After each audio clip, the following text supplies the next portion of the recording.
Bismillahirrahmanirrahim. Assalamualaikum warahmatullahi wabarakatuh.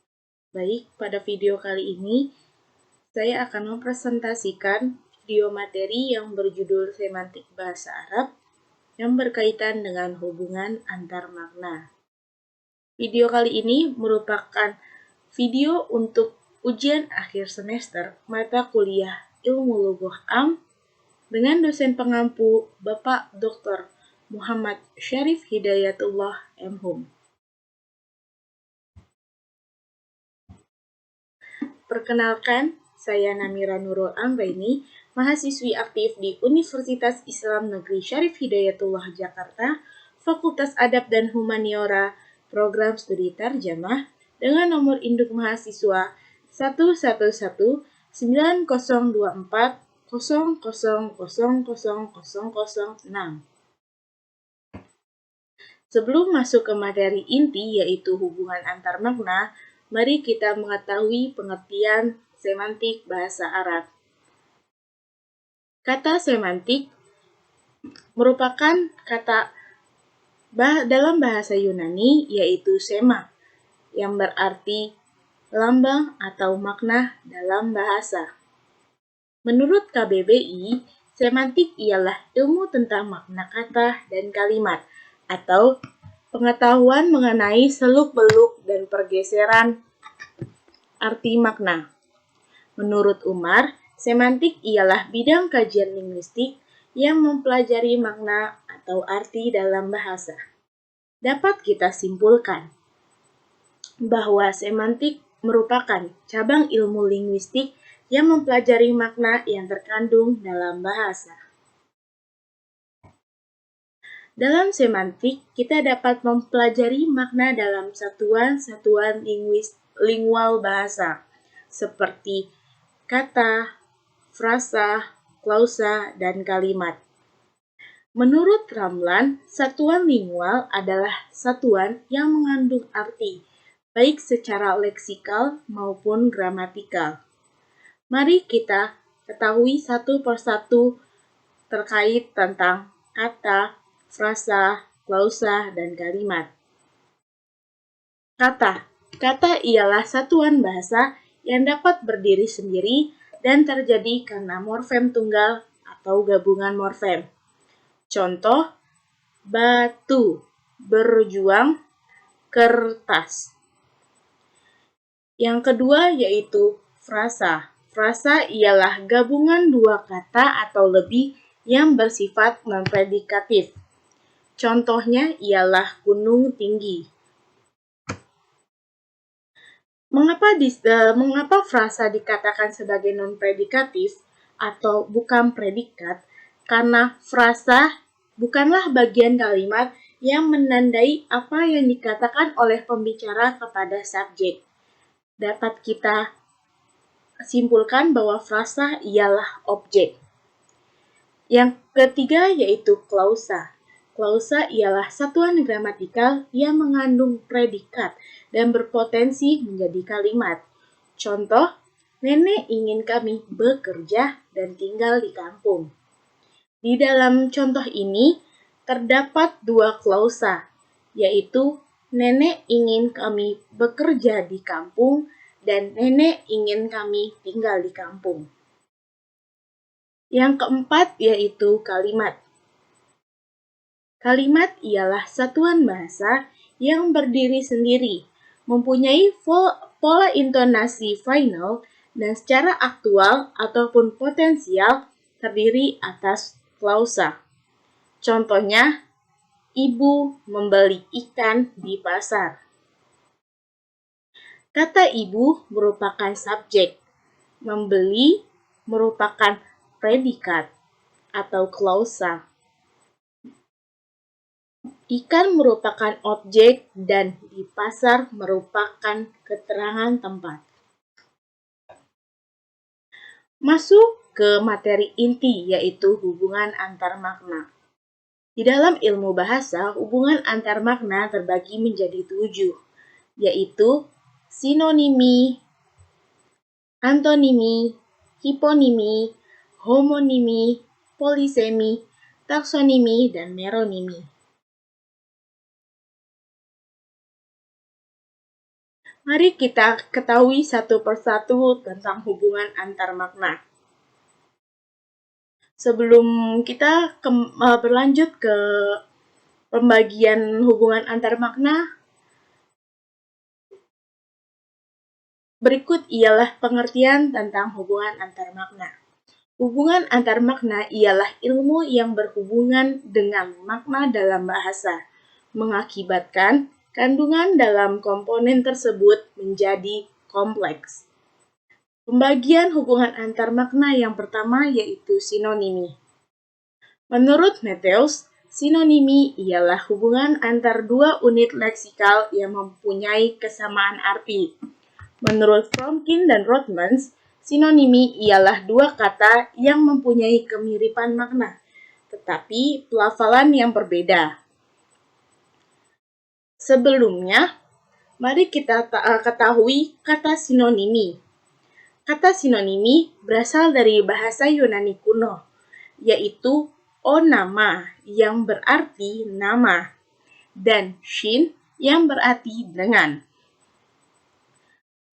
Dengan demikian, secara harfiah, sinonimi berarti dua kata yang mempunyai komponen makna yang sama, meskipun bunyi pelafalan dan bentuknya berbeda, dan mempunyai hubungan keterkaitan.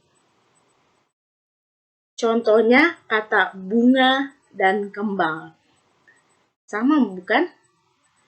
Kata hemat dan irit. Kata mati dan tewas. Kata pintar dan pandai. Kita lanjut kepada pembagian sinonimi menurut Matthews. Matthews membagi sinonimi menjadi dua, yaitu sinonimi absolut dan sinonimi parsial. Yang pertama ialah sinonimi absolut. Menurut KBBI, absolut berarti murni, mutlak, dan tidak terbatas. Dapat disimpulkan bahwa sinonimi absolut ialah persamaan makna yang murni dan selalu sesuai di antara keduanya. Seperti kata bunga dan kembang. Lalu, yang kedua yaitu sinonimi parsial. Menurut KBBI, parsial berarti berhubungan atau merupakan bagian dari keseluruhan. Dapat disimpulkan bahwa sinonimi parsial ialah persamaan makna yang hanya merupakan sebagian dari makna di antara keduanya dan tidak murni. Baik, kita lanjut kepada pembagian sinonimi menurut Umar dalam bukunya Kitab Ad-Dalalah. Ilmu Ad-Dalalah, maaf. Umar membagi pembagian sinonimi menjadi sangat lengkap, yaitu ada 7 pembagian. Yang pertama ialah sinonimi utuh, kuasi sinonimi, kedekatan makna, pengertian, parafrasa, penerjemahan, dan interpretasi. Oke, lanjut, yaitu pembagian sinonimi yang pertama, sinonimi utuh. Sinonimi utuh adalah persamaan makna yang tidak ada perbedaan di antara keduanya. Seperti kata makha dan kohfi. Makha berarti kafe dan kohfi pula berarti kafe. Yang kedua yaitu kuasi sinonimi. Kuasi sinonimi berarti semi, seolah-olah atau hampir sama seperti. Disebut kuasi karena sulit menemukan perbedaannya. Contohnya ialah kata sanah, an, dan haul, yang berarti tahun. Mungkin yang dapat menemukan perbedaannya hanyalah para ahli karena merupakan ilmu yang harus dimiliki secara mendalam. Lalu yang ketiga ialah kedekatan makna. Kedekatan makna dalam sinonimi ini saling berhubungan satu kata dengan kata lain.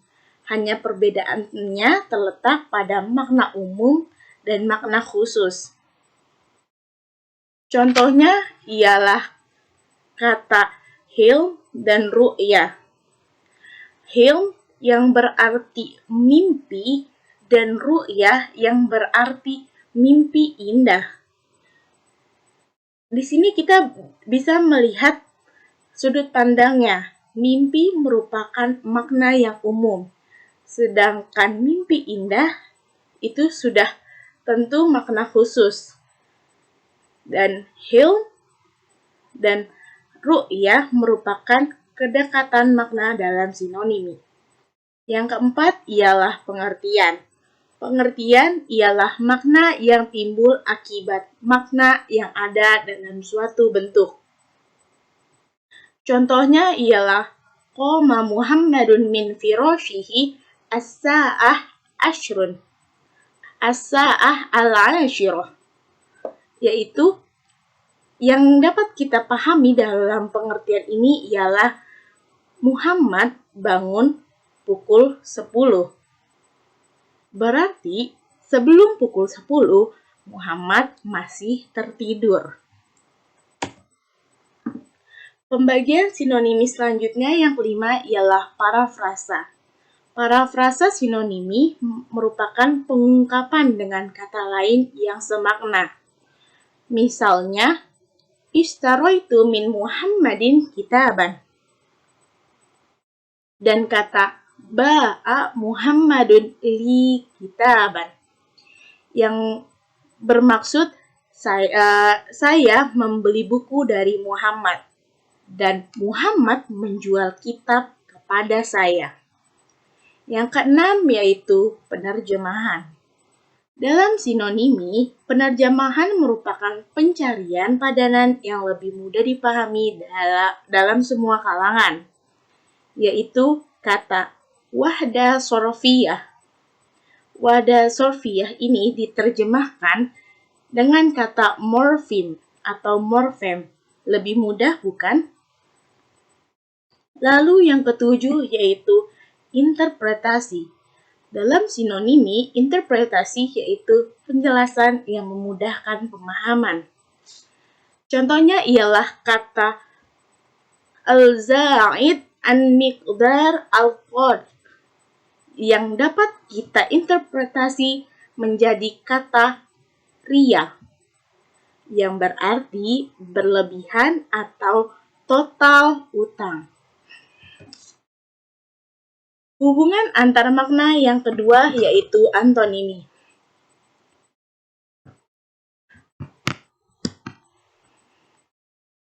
Secara bahasa, antonimi berasal dari bahasa Yunani, yaitu onama atau nama, dan anti yang berarti melawan. Menurut KBBI, antonimi ialah oposisi makna dalam pasangan leksikal yang dapat dijenjangkan atau bertahap. Menurut Verhaar, antonimi adalah ungkapan yang dianggap bermakna kebalikan dari ungkapan lainnya. Menurut Matthews, Fromkin, dan Rothman, bila sinonimi lebih mengacu pada hubungan makna yang bertalian dengan kesamaan makna, maka antonimi lebih cenderung pada makna yang bertalian dengan perlawanan makna. Dan dapat kita simpulkan bahwa antonimi ialah hubungan antar makna yang saling berlawanan. Contohnya kata kematian dan kehidupan. Tentu berkebalikan, bukan? Pembagian antonimi menurut Fromkin dan Rothman. Yang pertama ialah antonimi mutlak.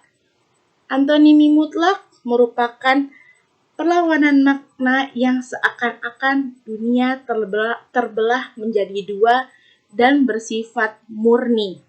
Seperti kata kematian, dan kehidupan, yaitu mautun dan hayatun. Ini sudah pasti dan seperti dunia yang terbelah menjadi dua, mati dan hidup. Yang kedua yaitu antonimi bertingkat, atau yang dapat kita pahami dari antonimi bertingkat ialah perlawanan makna yang memiliki tingkatan di dalamnya. Seperti kata mahirun, mutawassit, wa mubtadi. Mahirun, mutawassit, wal mubtadi. Yaitu arti kata mahir, sudah bisa, sudah pandai. Mutawassit, yaitu masih di tengah-tengah antara bisa dan tidak. Dan mubtadi, yaitu baru memulai. Dan kata harun, panas. Sakhin atau hangat. Dan kata barid, itu berarti dingin. Itu adalah contoh dari antonimi bertingkat. Yang ketiga ialah antonimi timbal balik. Antonimi timbal balik ialah perlawanan makna dari dua belah pihak yang saling bersambutan. Maksudnya yaitu dalam kata betina, jantan, rijal, wanisa, atau wanita dan laki-laki ya, teman-teman. Terus kata suami dan istri, al-jauzu wal jauzatu. Terus kata ayah dan anak, al-abun wal ibnun. Yang keempat yaitu antonimi gerak dan arah. Dalam antonimi gerak dan arah merupakan perlawanan makna yang menunjukkan sebuah gerakan atau arah. Contohnya ialah gerakan tahta, fauqo wa tahta, yaitu atas dan bawah. Dan arah yumna wa yusro, kanan dan kiri. Hubungan antar makna yang ketiga yaitu hiponimi. Menurut Matthews, hiponimi ialah hubungan antar dua unit leksikal di mana makna yang satu masuk ke makna unit leksikal yang lainnya. Menurut Jaya Sudarma, hiponimi ialah hubungan makna yang mengandung pengertian hierarki. Menurut Edi Subroto, hiponimi ialah sesuatu yang menunjukkan relasi antara kata yang bersifat atas bawah atau relasi antara penggolongan dengan anggota-anggota yang menjadi golongannya atau bawahannya.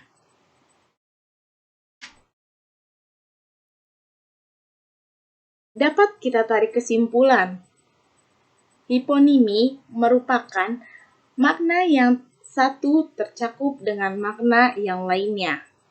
Sebelumnya, istilah hiponimi yang ada dalam bahasa Yunani yaitu kata onoma yang berarti nama dan hipo yang berarti di bawah.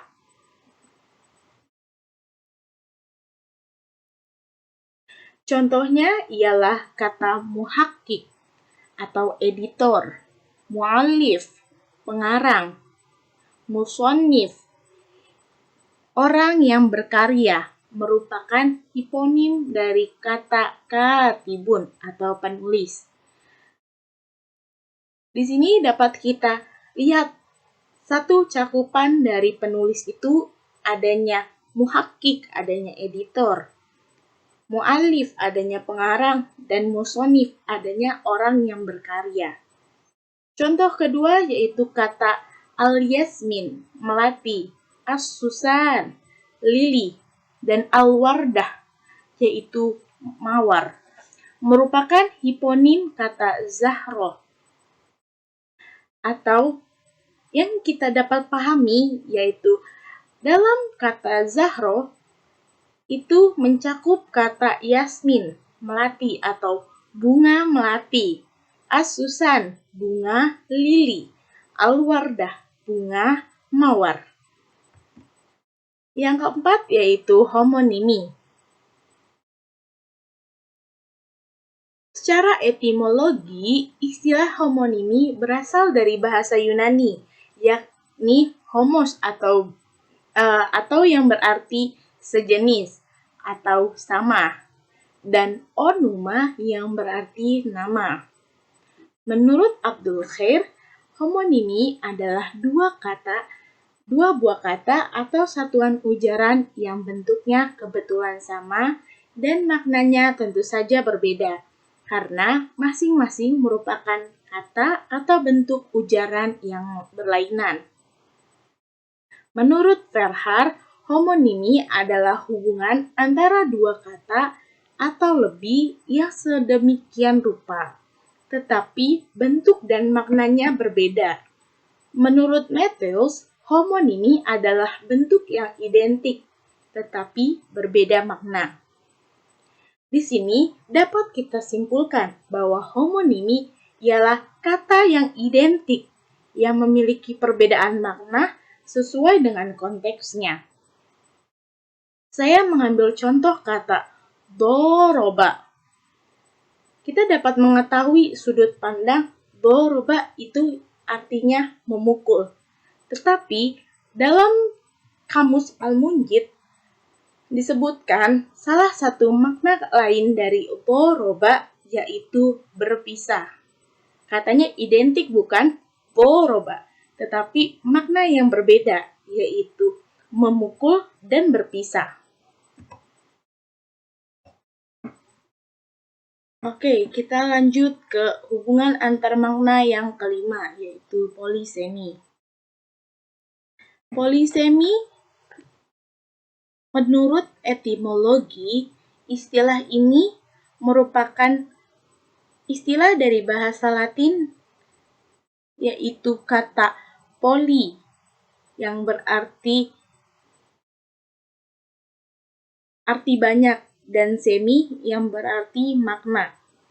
Dapat kita simpulkan bahwa polisemi dalam bahasa Latin ialah arti suatu kata yang memiliki banyak makna. Oke, kita masuk ke beberapa pandangan para ahli tentang polisemi ini sendiri. Yang pertama yaitu menurut KBBI. Menurut KBBI, polisemi adalah suatu kata atau frasa yang mempunyai makna lebih dari satu sesuai konteksnya. Yang kedua, menurut Fromkin dan Rodman, polisemi ialah ketika suatu kata memiliki banyak makna yang saling berhubungan secara konseptual atau secara historis. Menurut Matthews, polisemi adalah kasus satu kata yang memiliki 2 atau 3 makna yang saling berhubungan. Dapat kita simpulkan dan kita pahami bahwa polisemi ialah suatu kata yang dipergunakan untuk berbagai keperluan, tetapi masih berhubungan dalam maknanya. Yang keenam, hubungan antar makna yaitu taksonimi. Taksonimi diambil dari bahasa Yunani, yaitu kata teksis, atau yang berarti pengelompokan, dan kata nomos yang berarti aturan. Secara terminologi, arti taksonimi ialah ilmu pengelompokan suatu hal berdasarkan hal tertentu. Menurut KBBI, taksonimi adalah klasifikasi unsur bahasa menurut hubungan hierarkis, urutan satuan fonologis atau gramatikal yang dimungkinkan dalam satuan bahasa. Menurut Lehrer, Taksonimi adalah pengklasifikasian ranah kumpulan leksem yang dilanjutkan dengan menentukan hierarki yang ada pada struktur leksikalnya. Menurut Krauss, taksonimi adalah hiponimi yang berlapis-lapis. Dapat kita simpulkan dan dapat kita pahami bahwa taksonimi ialah makna yang satu sejenis dengan makna yang lain. Kita ambil contoh dari kata umaro, kata kepala negara, yang sejenis dengan kata khalifah, imamun, sultan. Sebelumnya, saya akan memberikan contoh terkait polisemi itu sendiri. Maaf tadi terlewat. Kata polisemi dalam bahasa Arab adalah kata ro'isun yang dapat kita artikan sebagai yang pertama, yaitu ketua, ro'isul mahadi, ketua pesantren atau pokok yang kedua. Yang ketiga, utama, pimpinan, presiden, pemimpin, rektor, sesuai dengan konteksnya. Jika ada di dalam suatu universitas, maka kata ro'isun berarti rektor. Jika berada di dalam kata sekolah, berarti ro'isun ialah kepala sekolah. Banyak makna sesuai dengan konteksnya. Oke, kita berlanjut kepada hubungan antar makna yang ketujuh, yaitu meronimi. Menurut KBBI, meronimi adalah hubungan leksikal antara objek yang merupakan bagian dari objek lain. Menurut Rahyono, meronimi merupakan hubungan bagian keseluruhan. Menurut Kushartanti, meronimi adalah relasi makna yang memiliki kemiripan dengan hiponimi karena relasi maknanya bersifat hierarkis, tetapi tidak menyiratkan perlibatan searah, namun merupakan relasi makna bagian dengan keseluruhan. Dapat kita simpulkan dan dapat kita pahami bahwa meronimi ialah makna yang satu sejenis dengan makna yang lainnya. Atau meronimi ialah makna yang bersifat keseluruhan. Contohnya yaitu kata jismun. Jika kita mengambil contoh kata jismun, berarti kita harus memasuki unsur-unsur yang ada di dalam jismun itu, seperti ainun, rijlun, famun, badanun, dan yang lainnya. Sekian dari saya, kurang lebihnya mohon dimaafkan. Maaf bila banyak kata yang salah. Wassalamualaikum warahmatullahi wabarakatuh. Terima kasih.